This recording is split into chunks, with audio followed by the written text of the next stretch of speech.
नमस्कार दोस्तों, मैं विशु सहरावत एक बार फिर से आपका स्वागत करता हूं आपके अपने चैनल द न्यूज़ हब के साथ में। आज बात करेंगे देश में चल रही सबसे बड़ी समस्या, कोरोना की समस्या जो इस समय चल रही है देश में। आप लोग देख ही रहे होंगे जैसे कोरोना के cases day by day increase हो रहे हैं। इवन जब देश में वैक्सीनेशन प्रोग्राम भी चल रहा है तब भी केस कैसे इंक्रीज हो रहे हैं और 13 करोड़ से वैक्सीन जो है लोगों को अब तक लग चुकी है। ऑक्सीजन की भारी कमी देश में हो रही है, जिसके चलते अब केंद्र सरकार ने बंद पड़े सभी ऑक्सीजन प्लांट्स को रीस्टार्ट करने के आदेश भी दे दिए हैं और डिजास्टर मैनेजमेंट एक्ट को अब लागू कर दिया गया है। डिजास्टर मैनेजमेंट एक्ट लागू करने से फ़ायदा क्या होगा? जो सप्लाई चेन है ऑक्सीजन की एक स्टेट से दूसरे स्टेट तक, तो जो सप्लाई करने में जो प्रॉब्लम पहले आती थी अब वो नहीं आ पाएगी और इसकी जो जिम्मेदारी है वो वहाँ के स्टेट्स में जो जिले हैं उनमें डीएम और एसपी की होगी। अगर ऐसा जो सप्लाई चेन है अगर वो टूटती है तो डीएम और एसपी पर कार्रवाई की जाएगी डिजास्टर मैनेजमेंट एक्ट के तहत। तो इसके तहत जो सप्लाई चेन है वो स्मूथ हो जाएगी। अब आगे बढ़ते हैं। आज कंट्री में दोस्तों 3,34,000 केस रजिस्टर किए गए हैं और अमेरिका का भी रिकॉर्ड आज तोड़ दिया है। पिछले मात्र 2 ही दिनों में मोर देन 500,000 यानी कि 5 लाख से ज़्यादा नए केस रजिस्टर किए गए हैं। अभी ये जो नए केस है इसलिए इतने बढ़ रहे हैं क्योंकि जो केसेस अभी कंट्री में डिटेक्ट हो रहे हैं उनमें से 70% केसेस डबल म्यूटेंट है। लेकिन जिसमें स्टडी में देखा गया है कि इस म्यूटेंट से दूसरा व्यक्ति केवल 1 मिनट में अब संक्रमित हो रहा है। भारत में इस खतरनाक सिचुएशन को देखते United Arab Emirates, United kingdom जैसे देशों ने भारत से आने वाली सभी जो इंटरनेशनल फ्लाइट्स हैं उन पर बैन लगा दिया है। अभी जो कोरोना का जो म्यूटेंट डबल म्यूटेंट अभी देश में चल रहा है वो है B.1.617। It is one of the variants of SARS-CoV-2, the virus that causes COVID-19. It carries 2 mutations, E484Q and L452R। जो ये केस जो ये डबल म्यूटेंट है सबसे पहले जो 5 अक्टूबर 2020 को इसमें जो इंडिया में डिटेक्ट किया गया था। इससे पहले यूके, साउथ अफ्रीका जैसे देशों में डिटेक्ट किया गया था। इसके चलते जो केसेस हैं वो लगातार जो इंडिया में है वो राइज हो रहे हैं।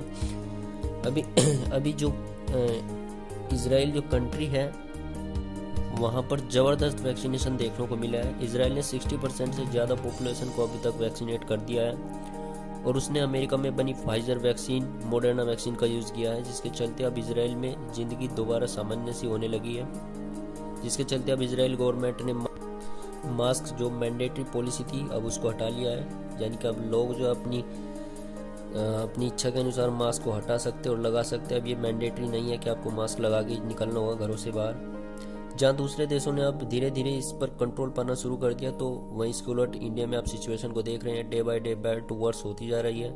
और अब पश्चिम बंगाल ने और टेंशन कंट्री को दे दी है। ये सब क्यों कह रहे हैं? क्योंकि वेस्ट बंगाल में पहला ट्रिपल म्यूटेंट वेरिएंट जो कोविड का है वो मिला है। अब आप सोच सकते हैं जब डबल म्यूटेंट वेरिएंट से कंट्री की हालत ये है तो ट्रिपल वेरिएंट से क्या हालत होगी। हालांकि जो ICMR यानी कि Indian council of medical research और भारत बायोटेक ने कहा है कि उनके यहाँ बनी Covaxin triple variant, UK variant और साउथ अफ्रीका वेरिएंट, इन तीनों वेरिएंट पर इफेक्टिव है। देश के सभी राज्यों जैसे उत्तर प्रदेश, महाराष्ट्र, दिल्ली, मध्य प्रदेश, राजस्थान, इन सभी स्टेट्स जो है ऑक्सीजन क्राइसिस से पूरी तरह से जूझ रहे हैं। ऑक्सीजन की बहुत ज़रूरत इन प्रदेशों में अब पड़ रही है। दिल्ली को रोजाना जहां 700 टन ऑक्सीजन की ज़रूरत पड़ रही है, जबकि दिल्ली को प्रोवाइड कितनी कराई जा रही है वो 450 टन ही अभी दिल्ली को मिल पा रही है।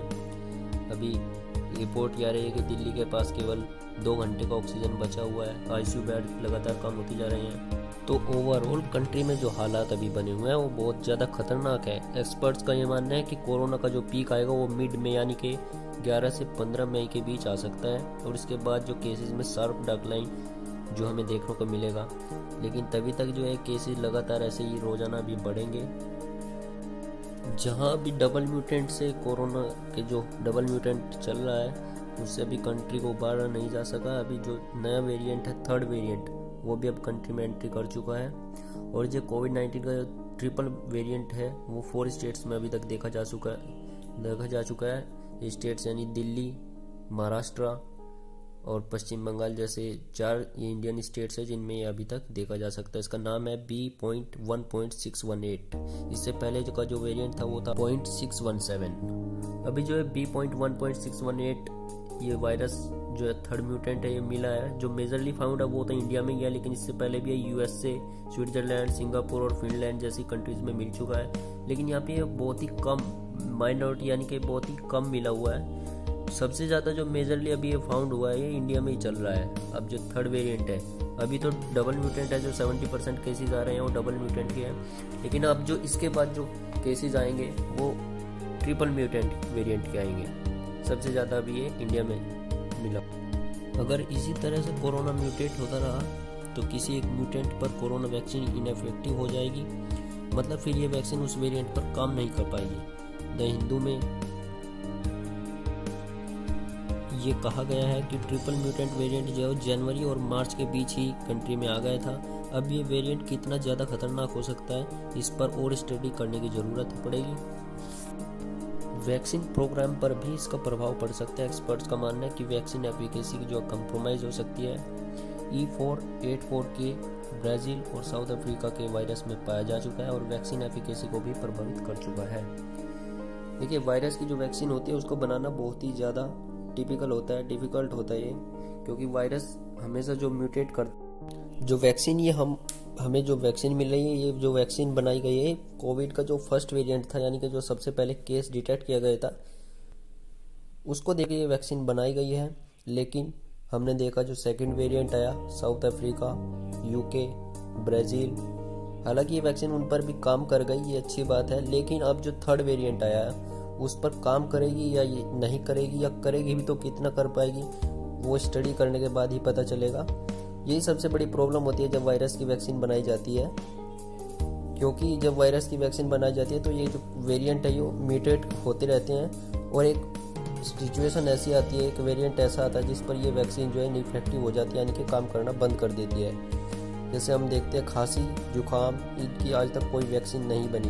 तो ये भी एक रीज़न है, क्योंकि जो वायरस है इतनी तेज़ी से म्यूटेट होता रहता है कि इसकी वैक्सीन बनाना जो है इम्पॉसिबल। देखने वाली बात ये होगी कि ये वैक्सीन है इस थर्ड म्यूटेंट पर कितना वर्क कर पाएंगी, और अगर फोर्थ वेरिएंट भी आ जाता है उस पर कितना वर्क कर पाएंगी।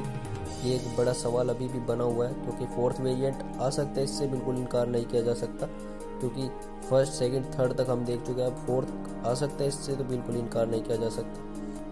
आशा करता हूँ आप वीडियो से वेरिएंट्स को समझ गए होंगे। थर्ड वेरिएंट क्या था आप समझ गए हो, वैक्सीन इस पर कैसे काम करेगी, एफिकेसी क्या होगी, इफेक्टिव कैसे रहेगी, ये भी आप समझ गए हो। वीडियो आपको अच्छी लगी हो तो सब्सक्राइब कर दीजिए, शेयर कर दीजिए और लाइक कर दीजिए। ऐसी ही अपडेट्स आपको इस चैनल पर मिलती रहेंगी। चैनल को सब्सक्राइब कर दीजिए। Thank you.